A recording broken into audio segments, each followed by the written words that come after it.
Hey geeks! Have you seen the news about Ginny Thomas, the wife of Supreme Court Justice Clarence Thomas? Congress is investigating some pretty crazy texts she sent to former President Trump's chief of staff after the 2020 elections to push him to overturn them. So now Congress and the media are also looking into how closely Ginny and Clarence Thomas work, and if they might be pursuing some kind of effort together to push for far-right conservative policies in America. And so I'm reading some of this stuff, and it got me thinking, are we all somehow in the middle of some weird foreplay between Ginny and Clarence Thomas? Like Clarence Thomas says something like, I want to overturn Roe v. Wade. And Ginny's like, Clarence, you have a way with words. Ugh, gross. I will officially be disturbed for the rest of the day. We got a lot of world insanity to cover on top of what's going on here, so let's get started. But before we do, please hit that subscribe button below, click the notification bell, and like this video. There's a lot of drama this week related to the Ukraine war. The drama starts in Poland, where President Biden delivered this great speech, but then at the end he went totally off script and said, for God's sake, this man cannot remain in power.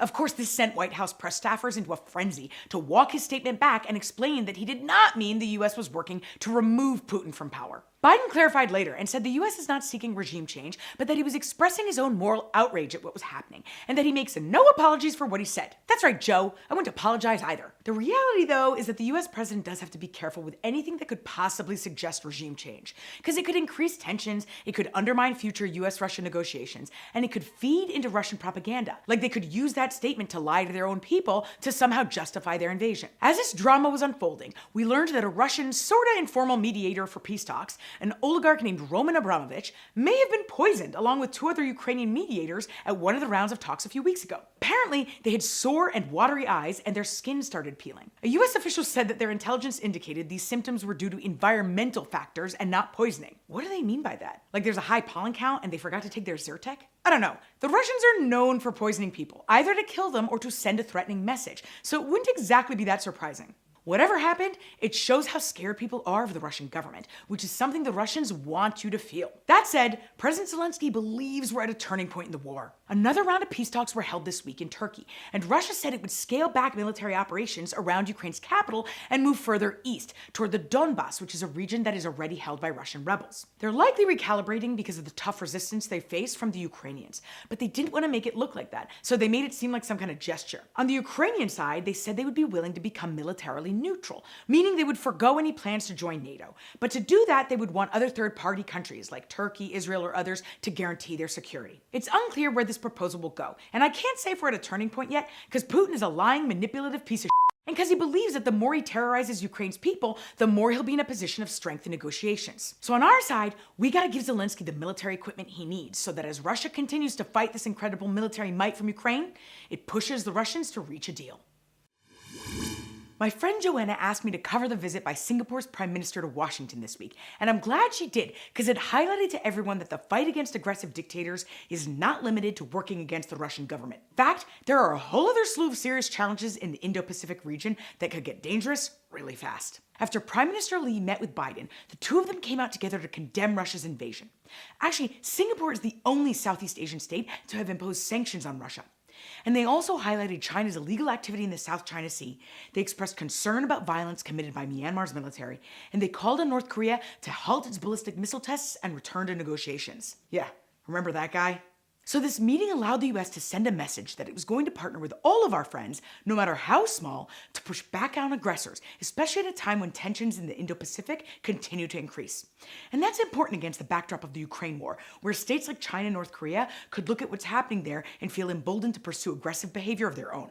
This meeting actually came one day before a group of Southeast Asian states, including Myanmar's military, visited China for a love fest there. And it comes a week after North Korea launched another ballistic missile and released some weird kind of PR video along with it. That's a hot look, Kim. So a meeting with a friend like Singapore allows the US to demonstrate its commitment to our allies and partners in this corner of the world at a time when global threats just continue to grow.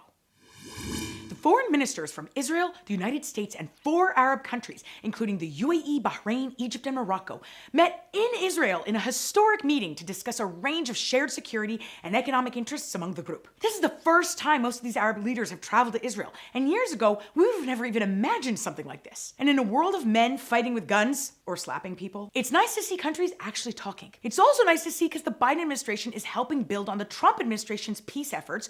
So, yay for being normal. The meeting was called the Negev Summit since it was hosted in the Negev Desert. One of the biggest items on the agenda was coordinating efforts against threats from the Iranian government. The Israelis said they're setting up a communication system that'll allow each other to warn one another in real time about incoming drones from Iran and its proxies. The meeting also gave the US an opportunity to have a real talk with these countries about the Iran nuclear deal.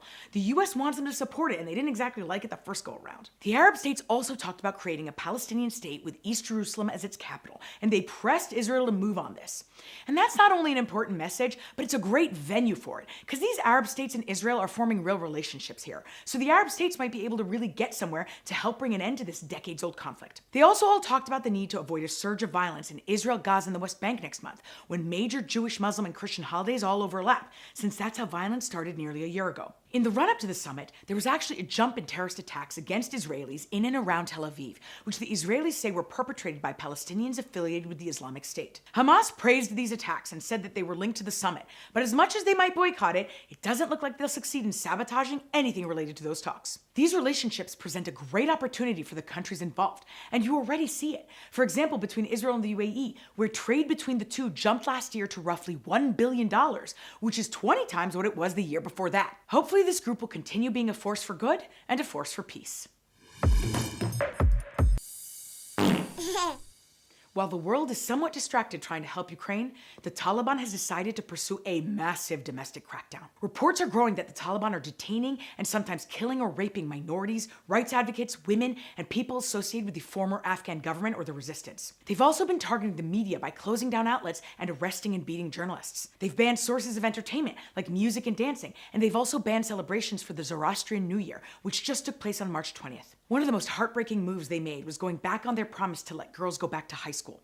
Girls literally showed up at school last week, excited at the thought that they could finally return, but they were all sent home. This all happened since Russia invaded Ukraine. Aside from reinstalling its radical and extreme interpretation of Islam, the Taliban is pursuing a policy of intimidating people into keeping silent, and that includes foreigners. Right now, as we speak, 2 Americans and 8 British citizens are being held without charge, and no one has been able to be in touch with them. On top of it, the Taliban's behavior has resulted in the worst hunger crisis in the world, which will only be exacerbated by the war in Ukraine since wheat imports from Ukraine and Russia are stuck there. Human Rights Watch says that since January, around 13,000 babies have died of malnutrition and hunger-related diseases in Afghanistan. We cannot take our eye off this ball, not only because of the moral responsibility we carry, but also because the Taliban's behavior will definitely cause national security problems well beyond Afghanistan's borders, as it did in 2001. For these reasons, the Taliban is on my shit list.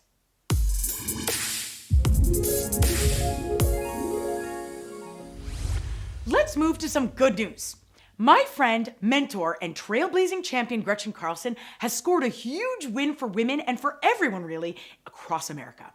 Gretchen is a journalist, female empowerment advocate, and she's the co-founder of Lift Our Voices, which works to protect American workers by getting rid of the laws and practices that prevent employees from publicly discussing toxic workplace conditions. She also wrote the book, Be Fierce, Stop Harassment and Take Your Power Back. I'm gonna let Gretchen explain to us the new law, why she fought for it, and why it matters. Hi everyone, I'm Gretchen Carlson, and I'm on the crush list today for my legislation that was passed into law, the Ending Forced Arbitration of Sexual Assault and Sexual Harassment Act. All right, what is it? Well, 5.5 years ago, I sued Roger Ailes, the CEO and chairman of Fox News, for sexual harassment.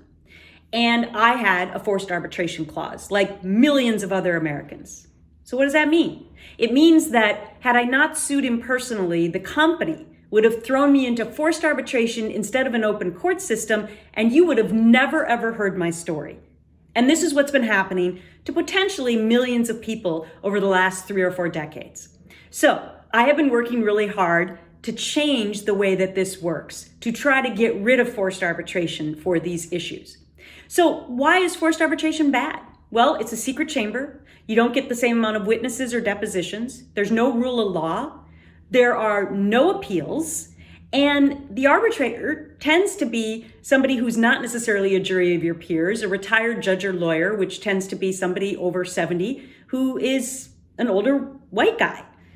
So this was something that I was realizing was a huge, huge problem. Not to mention that because it's secret, The predator often goes unnoticed in the workplace because nobody knows about it.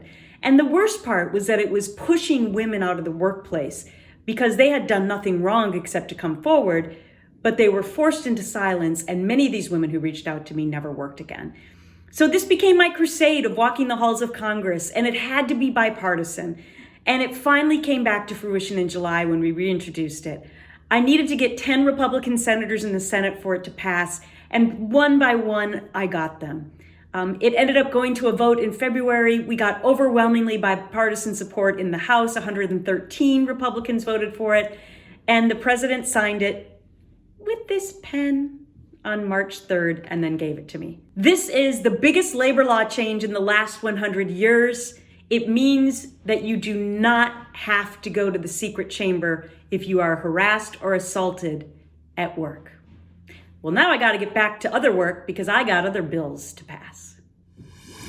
Gretchen Carlson is a true warrior and a true geek. If you want to donate to her cause as she continues this fight, please visit Lift Our Voices and show them some love. Thanks for watching, Geeks. Before you go, please like this video, click the subscribe button and the notification bell, and don't forget to follow me on Instagram and TikTok if you need a good laugh. And if you have an idea for me, reach out to me over social media and I will definitely give you a shout out. Stay fabulous, Geeks.